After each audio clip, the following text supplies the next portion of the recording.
What's going on, everybody? Washington here, back with another figure to review. And for this review, we're going to be reviewing another Marvel Legends figure, part of the Build a Figure Wave Bonebreaker. And this review is Havok, like it's mentioned on the bottom with the X-Men logo and Hasbro logo. And like I mentioned, it's a Marvel Legends figure wave, and it belongs to the Build a Figure Bonebreaker. And the X-Men logo on top there.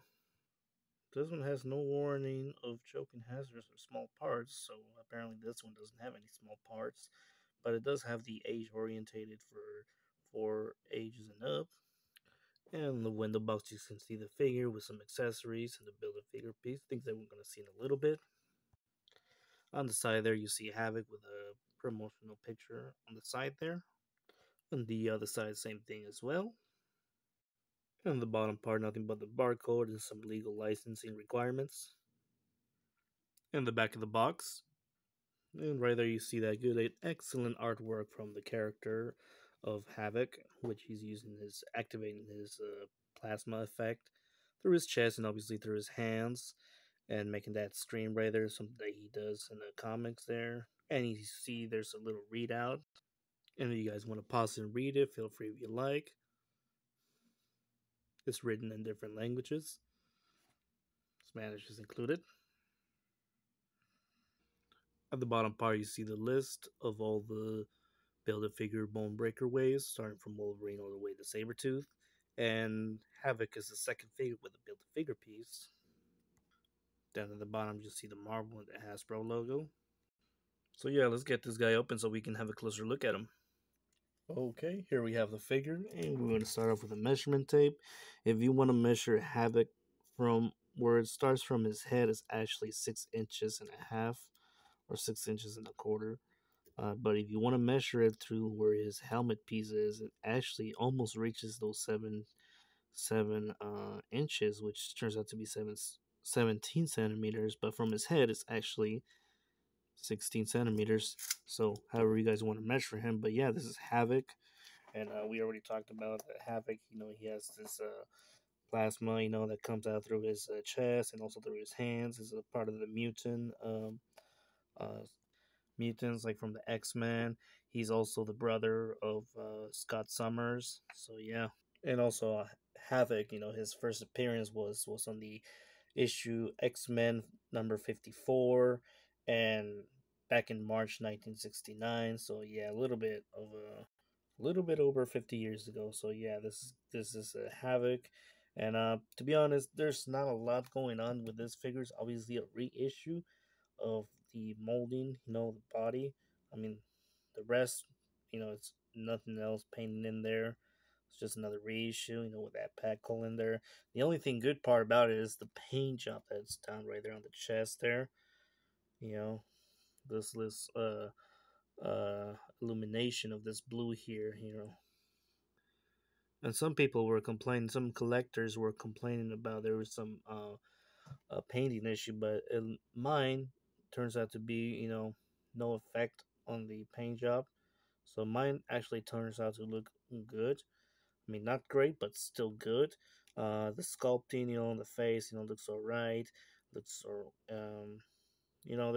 that's the thing about they give us a figure that has, you know, like a relaxed face or something. I mean, doesn't show. They could have given us like a screaming, Havok, like he appears on the package, just like how he appears right there on the package. It would have been great if they just could have given us that extra head there. But this is all they gave us for a head.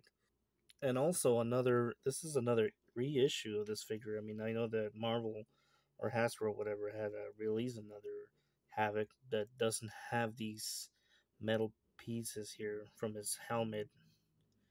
Uh, they're just like molded in there and the head, and this one's are like sticked out. I mean, it looks weird just seeing him from the side and how you just see these gaps right here, that how it's just like sticking out, and like I don't know, it doesn't really like uh doesn't look that great to me. I mean, at least it's like there's softer plastic. Yeah, so don't have to worry about breaking it or anything. But yeah, and also there's another Toy Biz figure from this character, and to be honest, the Toy Biz it's not as good as this one. So the other Hasbro Havok does look a little bit better from the head, but this one looks a little bit better from the paint job on the chest here. Yeah. Either way, it's just another reissue like they did with Charles Xavier, and then what they did with Havok. No paint job on any of them, backside or anything. It's just if only there was something that you can say about these characters, about their paint job work or anything, but at least give them an X-Men logo or something on the belt or anything like or the boots or something. But this is all they gave us for this figures, yeah. And plus, we're already paying for like $25 for these figures, and obviously they have to give us more than just this. I mean, what do you guys think? Let me know in the comments. And for the accessories, obviously, they were a little bit generous. I mean, we got 5 pieces in total. These are these little canisters here are part of the build a figure piece for Bonebreaker. I mean, they're just canisters, obviously with some bullet holes right there molded in there. Nothing else. Oh, there's. I don't know if this is a bullet hole or I think it's a peg. Oh yeah, it is a peg. Those big ones here are peg holes. So obviously, you're gonna peg them right in there with some, I don't know, one of his hands or something. I mean, we still have yet to see it. So yeah, and the best accessories are obviously the plasma effects. Obviously, those little round circles. A really nice, pretty, translucent plastic. I really like this part here. And yeah, on the other reissue of the Havok, there were just like little small baubles and they were like soft. This is actually harder plastic. And yeah, it's really nice. Really nice little translucent plastic. Really like it. And obviously, it's got those little. This one has a peck where obviously you can peck it on his back, and this one's you can obviously remove the wrist and then put it right in through the forearm and then put the wrist back in there. So show you a little bit. So Havok, he has a peck hole on his back right here. That's where it goes, and that's how he's gonna look like. And on the wrist, obviously, you got to remove this piece right here. You got to wiggle it off, and there you have it. And that's how he looks like, on the cover of the box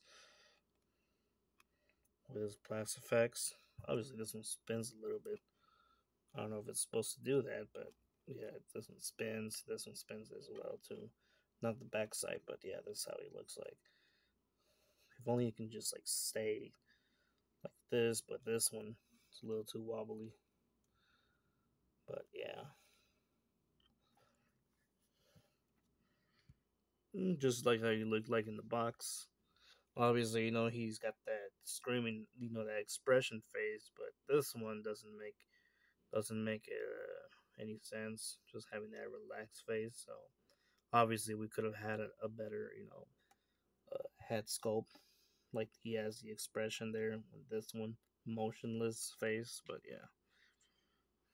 And for articulation, obviously, Havok's head is on a ball peg. You can spin it all the way around, full 360. You can hinge. Really good range. A really good range. The gap obviously is not too noticeable on the camera, but in person, obviously, you can see a little gap in there. But yeah, but it has a good range for looking up, for looking down. Good range. Tilt side to side. It's got ball joints on the shoulders. Good elevation on the arms. Full 360 rotation with no no shoulder pads or any armory that limits anything. No limitation. He's got that butterfly joints. That's really good. This one's a little stiff, but yeah, it's really good. It's got the little bubbly arms, with the pin joints. Obviously, they got rotation on the bicep. We already saw those double hinges on the elbows, rotation on the wrist, and obviously you can hinge up and down. He's got that ab crunch for up and down, swivel on the waist, ball joint on the shoulders, split about this much. Pretty good kicking range for back, not too much, very limited. Got those swivel on the thighs there. From those pin joints, you can see those double hinges on the knees. It's got the swivel on the shin right there. It's really nice. It's got the ankle pivot, hinge up and down. Pack holes with a stamp in there. But yeah, for comparison size, here you see him next to his big brother Scott Summers and with Charles Xavier, both figures from Hasbro. Here you see him with a 6-inch Wolverine and a 6-inch Tom Holland Spider-Man, both figures from Hasbro. Two 6-inch and a half DBZ figures from Dragon Stars. Here you see him with the DC Collectibles Batman 6 inches and a half and a 6-inch Robin from Mattel. From the DC Multiverse, here you see him with the Endless Winter Batman and an Endless Winter Wonder Woman, both 7 inches and a half from McFarlane. One 7-inch Dutch and one 7-inch Ellen Ripley, both figures from NECA. Two 9-inch Xenomorphs from NECA. One 9-inch AVP Predator and one 8-inch and a half Predator from Predator 2, both figures from NECA. So yeah, this was the figure of Havok.